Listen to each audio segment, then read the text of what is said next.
So, human-wildlife conflict is everywhere. Mountain lions attacks in Washington State, black bears in New Jersey. But likely one of the greatest places on Earth where human-wildlife conflict occurs is with people and places you probably have never heard about. Rural Africa, people living in these remote parts of the world that live with wildlife. They're not set apart from wildlife. They are interacting on a daily basis with wildlife. They have no other choice, really, right? They have to grow crops that get eaten. They have to go down to the rivers to get water that have hippos and crocodiles in them. And so it's just a scenario that they live with. Human-wildlife conflict is reality for them. So when something bad happens, who's there to help? Often nobody. The only people that are really in these really remote areas are hunting outfits and hunters and PHs and guides.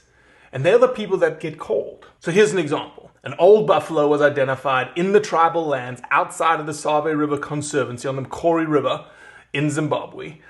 It had pushed around some young boys in terms of them getting into the thickets. It had hit an old man and broken its arm, and it was just a cantankerous old bull that the villagers said, "Please, can you help us with?" Well, so happens that a professional hunter was in the area and went in, found the old bull, killed the old bull. And the buffalo, we find it in a thick bush. Then Mr. Nemawe, he shot it down and killed. The problem of the buffalo is its eyes. One eye is blind and the other one is almost blind. So I think it's the problem.